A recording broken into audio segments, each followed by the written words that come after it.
quicker than that break than we had. Gotta add, you had your favorite being Duda. He's playing now against Niemann. I chose Parham Magsudla. He beat Denis Lazovic with black pieces. So 2 for 2 on our picks at least. And does that mean we've got a 3-way tie at the moment? Right now, I'm going to find it for you completely. It's a 3-way tie. It's Duda, Niemann, and Magsudla. Okay. And then there's no one with 7.5. So they're ahead of the field with quite a bit. Okay, so draws will be good in terms of trying to keep others at bay, but a draw would not distance you from your nearest competitor. So we see Andrekin also won against Minle. He's at 7-9. He's one of those players, a point back, trailing Niemann, Duda, and Magsudlu. So something about Jan-Krzysztof today, he's playing in quieter styles. He's got the black pieces in this game. It's a Marozzi bind structure for everyone looking, that these pawns from the white side, they control these pawn breaks all across the board, really, and that's what makes it a bind. Black is going to try to coordinate all of his pieces, maybe bring his rook in, and then try at some point to strike in the center, because if black successfully strikes in the center, then no longer should he be worse.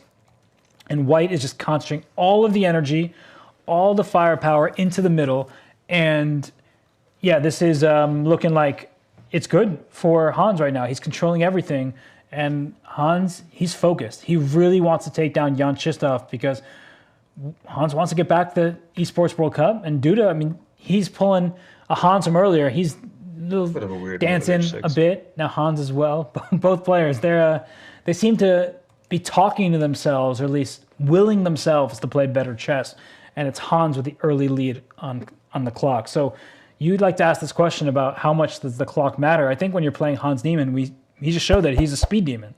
He sure is. And Hans here, still controlling the position. Nothing major has happened, at least in the last bunch of turns. I like this move from Hans. Suddenly, Jan-Krzysztof's rook is weirdly placed. I mean, what is this rook doing here? This is not harmony in black's camp. This bishop is very strong on the long diagonal, but it doesn't attack anything. Even once the black knight moves, it will stare into air. So for the moment, black is just trying to connect pieces as best as he can, trying to challenge white's setup. Hans can push this pawn forward, just cementing his bishop in place. That looks to be a nice stabilizing move, but Hans is slowing down. So maybe that's part of the maturity of Hans, but it also is a situation where if you're thinking about it from his perspective, he wants to use the clock as a weapon, but right now he's actually the one trailing on time as black has coordinated most of his pieces. And it looks like, I mean, both players just kind of maneuvering stages. A bishop trade is offered. Doesn't look like that changes the dynamic all that much, but I like what Hans did there as well. He's rerouting his pieces, but I like how Jan-Krzysztof's responding, activating the queen. That way he can gain some points of pressure. Instead of just sitting back saying, I've got everything defended, maybe his queen can slink into a square like b4 and put pressure on maybe the lone weakness in white's position. It's protected, but it could become a weakness. Tough draw for Parham, who's also at the same amount of points with 8 points. He's drawn Erigaisi. Oh, okay. That's on paper, one of those really big matchups between two super combative players. And yeah, that was a really bad one-move blunder. So, oh, there you saw it. Yeah, like Duda's like, what did I just do? That is shocking from a player of his caliber. He gave away a pawn. He's now just down a pawn. His remaining structure is ruined. He's got this permanent eyesore that a white rook is gladly staring at. So black is just going to remain like a turtle, just in the shell, trying to survive as long as possible. And you could see it on Duda's face. He is mad at himself. He just hung a clean pawn to a basic tactic. That is very un-Jan-Krzysztof-like. And he's frustrated. He's really, really frustrated right now. He's like, why couldn't I blunder in round 2? Arjun also has a good position against Parham. Okay. And black pieces, he's about it was about a -1, but now it's equaling up a little bit. So if Arjun wins, he catches up to Parham, and then everyone will need to hope that whoever is playing Hans takes him down. Yeah, it's gonna be tough for Erigaisi. If he had a tiebreaker, perhaps there would have been an outside chance, but I can't see it. No.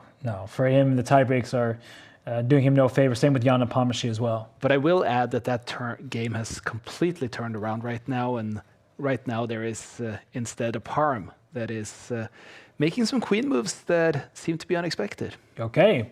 Parham making some serious inroads, also doing well in the clock. So that's bad news for all the Arjun Erigaisi fans out there, but there are many Parham fans. Such a creative, he's like a sensational player. I think it's a good word for him because it looks like the position is calm and then suddenly he brings the storm himself. And just like Jan Nepomuceno, I guess, that can be a bit of his blessing and his curse. But in this Titled Tuesday, it seems like it's working really well for him. I was in South Africa during that freestyle tournament over there, and I've never felt more bad for a player, I think, than I did for Parham, because what works brilliantly for him when momentum gets rolling seems to be an equal troublesome environment once he hits that wall. Yeah, it seemed like his emotional state matched his score on the chessboard, and they became intertwined in a way that no chess player ever wants. And that's the psychological component. He's obviously a phenomenal player. And he also goes on rating swings. Like, there are periods of time where Parham has been like almost 2740. And then you see him drop even under 2,700, and you're like, what, Parham? How are you 2,680? And that's with the utmost respect. Like, everyone, when he's at the rating, considers him to be much higher, and then he steals their rating points, and then he gets back up. So, Parham is great. It looks like Dmitry Andreikin could have trapped Matvei Galchenko's queen and missed it. I think that for Jan-Krzysztof Duda right now, he's fighting pretty well. I'll give him credit. He is down nearly a minute, and that is a great move from Hans Niemann. So Hans said, I've learned my endgames. I'm up a pawn. I should trade pieces. And very importantly, he can try to remove the defender of this weakness by playing this pawn up here and try to take this one that remains. And he does do it. I will say that there's one concern I have, and I'm not sure if this is accurate. So everyone who's watching, this is a position I recommend you put on your boards at home. I'm going to try to put all these pieces in red as quickly as possible. If all these pieces come off the board, that might be a draw. This is something now it will not be, but before I was wondering if that was a possibility. I wasn't sure, but I guess it probably wouldn't because there'd always be this inclusion. But if White's pawn had been there, that actually might have been this weird fortress if those pieces came off the board. And I like to think that way because it helped me know what to aim for. And if you're Jan-Krzysztof trying to survive, that's probably the type of thing he wanted to aim for, but you could see it on his face. He was in a bit of a zugzwang, and he's like, this is over. He knows he's lost. But he's going to try. So even if objectively he's lost, is Hans going to... I think Hans is going to try to get this knight, but then that's risky because this pawn, the black king will try at some point to go for it, and then black has a pass pawn of his own. But if the black king goes in, the white king steps up, and then this pawn will march forward. So Hans is keeping everything under control. There aren't that many pieces remaining. And if Hans is not careful, and this knight is able to wrap around from the white knight starting square, that can pose some serious issues. And wow, we have so much changing in these games. And Parham now down on the clock, and he's no longer even better. Are they just going to make a draw? It does look like they're going into a repetition here. Ooh, well, Hans Niemann is going to be happy. That is a draw. Parham drew against Arjun after having been down, having been up, having been all over the place. Here, there, everywhere. But ultimately, a split point between Arjun Erigaisi and Parham Maksutlu. That's great news for Hans Niemann, who looks like he's on his way to winning the game. Now it's a king and pawn game. Now it's simpler to figure out. Okay, this king will still be in the box. So that's why the starting move was the pawn push. We didn't get Niemann against Parham, did we? I don't think we did. Don't think so. So that is the finish then, because Duda is obviously going to fall behind. So if Parham beats Niemann, he will win.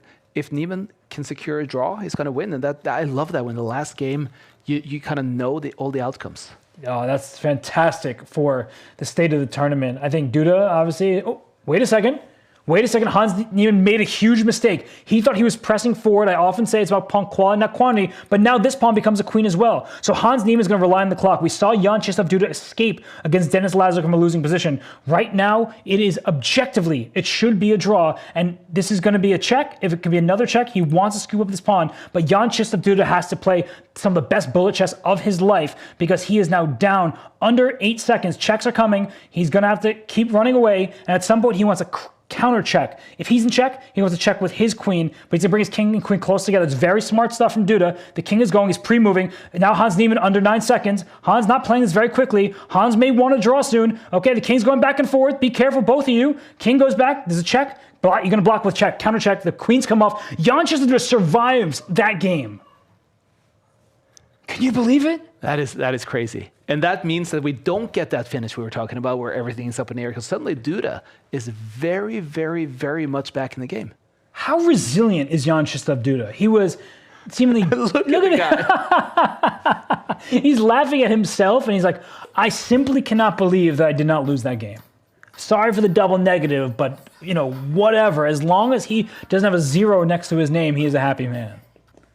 Very nice from